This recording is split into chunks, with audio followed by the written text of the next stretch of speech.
বাংলাদেশের ঘটনার পরবর্তী মুহূর্তেই যে আরজিকর কাণ্ডে এক মহিলার এ অত্যাচার, এ হেন নৃশংস হত্যাকাণ্ড আমাদের সকল সাধু সমাজের এক অপরাধ বোধ জাগিয়ে তুলেছে আমাদের মধ্যে। এই যে কুলাঙ্গারা যেভাবে নৃশংসভাবে তাকে হত্যা করেছে, তার প্রতিবারে আত্মার শান্তির জন্য আমরা রাস্তা নেই। বোম বোম ভোলা পরিবার ও মহাকাল নাথ যোগী সেনা সেবা সংঘ গতকাল থেকে অর্থাৎ আজ দুদিন ধরে শ্যামবাজারের অদূরে অনশন অনক্ষণ বিক্ষোভ শুরু করেছেন। তিলোত্তমা পশ্চিমবঙ্গকে দুর্নীতিমুক্ত এবং সার্বিক বিচারের দাবিতে রাজপথে সাধু সন্তরা উপস্থিত আছেন। কালিকানন্দ সরস্বতী মহারাজ, শঙ্কর মহারাজ, মহাকাল গিরি মহারাজ, সর্বানন্দজি মহারাজ। এই অন্যায় যে রাজ্যে চলছে, যে আমাদের রাজ্যের হাসপাতালে যে আমার মা আজকে নৃশংসভাবে যেভাবে অত্যাচারিত হয়ে উনি যে দেহত্যাগ করলেন, সেই জায়গাতে প্রতিবাদের জন্য আমরা তার উদ্দেশ্যে শঙ্খ বাজিয়ে গীতা পাঠ করে আমরা সূচনা করছি যে ভারতবর্ষের ভিতরে যে চিন্তাধারা আমরা সনাতন ধর্মের উপরে জাগরণে আজকের মাতৃধর্ম, আজকে মাতৃপুজো আর কতদিন পর শুরু হবে, সেই মায়ের যে এই যে কুলাঙ্গারা যেভাবে নৃশংসভাবে তাকে হত্যা করেছে, তার প্রতিবারে আত্মার শান্তির জন্য আমরা রাস্তা নেই। আমাদের 3 দিনের কথা আছে, 3 দিনে থানায় জানানো হয়েছে। উপবাস করে উনি ওই আমাদের মহাকাল নাথ যোগীজি উনি এসছেন, উনি এই মায়ের জন্য 3 দিন অনশন ধর্মঘট করলেন। আমার নাম সর্বানন্দ অবধূত মহানির্বাণ।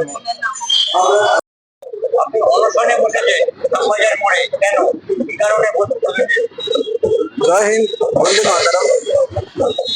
বাঙালি সাধু আমি, বাংলায় বড় হয়েছি, জন্ম নিয়েছি, বাংলাতেই বেড়ে উঠেছিলাম। তপস্যার কারণে উত্তরাখণ্ড হিমালয়ের রুদ্রনাথ ধামে থাকিও। আপামর বাঙালির বাংলাদেশের অবস্থা দেখে আমার নিজের মনে হয়েছে যে বাঙালি জাতি কি এগিয়ে আসা উচিত।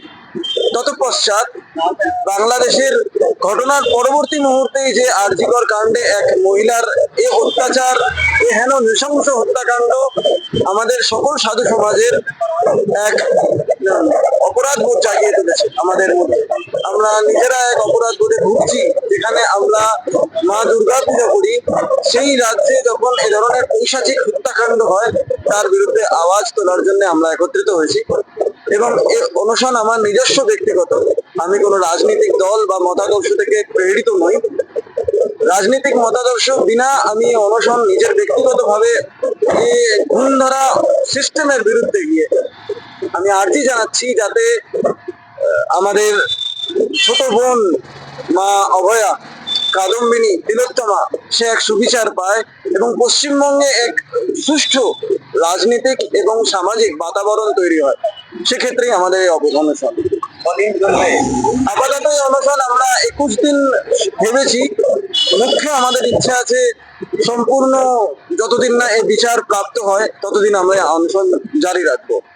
আজকে দ্বিতীয় দিন? জি, আজকে দ্বিতীয় দিন। অনশন না হিমালয় থেকে এসছি আমি, এখনো পর্যন্ত নিচে আসা আপাতত নিচে আসা অবধি এখনো পর্যন্ত কোনো খাদ্য পদার্থ গ্রহণ করিনি, উপরন্তু জল পান করেছি।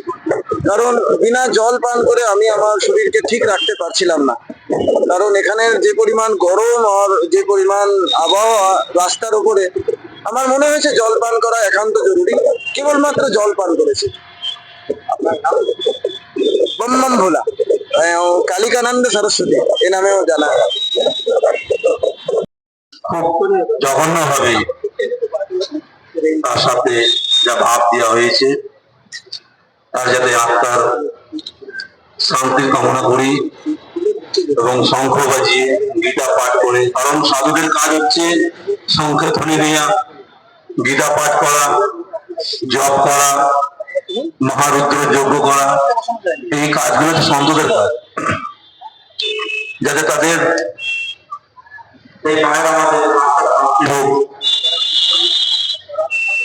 এবং ঈশ্বর যাতে তাকে ভালো একটা জায়গায় রাখুক, এটাই আমরা প্রার্থনা করি ঈশ্বরের কাছে।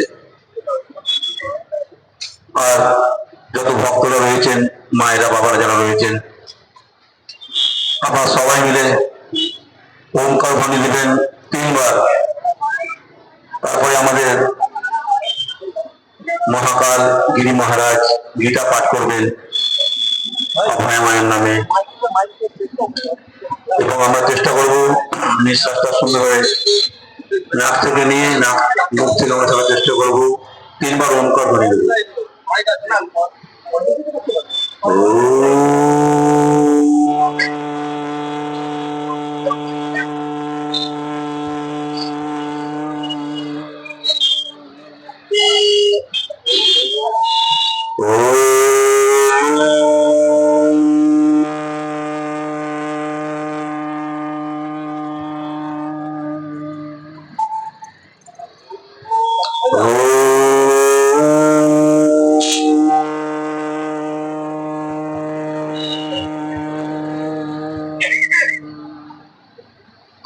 এরপরে আমরা করবো